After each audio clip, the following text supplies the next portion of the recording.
ओम नमः शिवाय. श्री शिवलीला अमृत अध्याय पहिला. दाशरथी राजाच्या जीवन परिवर्तनाची कथा आज आपण ऐकणार आहोत. प्राचीन काळी नैमिषारण्यातील यज्ञसत्रात शौनकादिकांच्या विनंतीवरून महामुनी सूत त्यांना शिवमहात्म्य सांगू लागले. ते म्हणाले, सज्जन हो, शिवचारित्र अत्यंत अद्भुत आहे.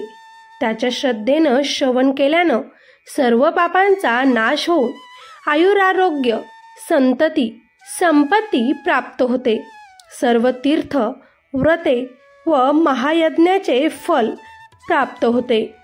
ओम नमः शिवाय या शिवमंत्राच्या जपाने सर्व आधिव्याधीचे निरसन होऊन मनुष्याचे कल्याण होते. आता याविषयी एक कथा सांगतो.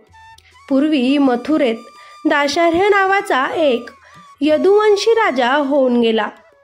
काशीराजाची कन्या कलावती ही त्याची पत्नी. एके दिवशी बोलावूनही ती आली नाही, म्हणून राजा स्वतः तिच्या महालात गेला व त्यानं तिला आपली सहवासाची इच्छा सांगितली. तेव्हा ती त्या राजाला म्हणाली, नाथ, सध्या मी शिव उपासना करत असून व्रतस्थ आहे, तरी मला तुम्ही क्षमा करा.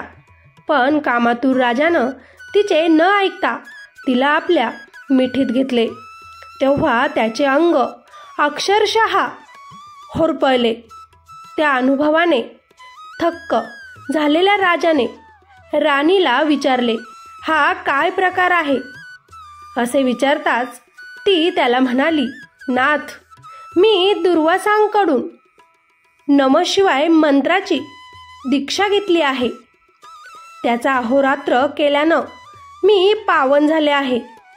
तुम्ही जप, तप, शिवार्चन यापैकी काहीही करत नाही. अभक्ष, भक्षण, अविचार आणि पापाचरण केल्याने तुमचे शरीर अपवित्र झाले आहे. त्यामुळे तुमच्या नशिबी पुढे नरक यातनाच आहेत. ते ऐकून राजाला आता पश्चाताप वाटू लागला.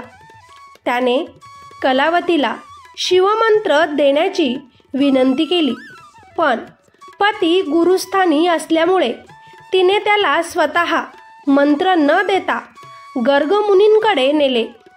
गर्गमुनींनी राजाचा मनोभाव जाणून त्याच्याकडून शिवपूजन करवून घेतले आणि आपला वरद हस्त त्याच्या मस्तकी ठेवून त्याला शिवपंचाक्षर मंत्राचा उपदेश केला.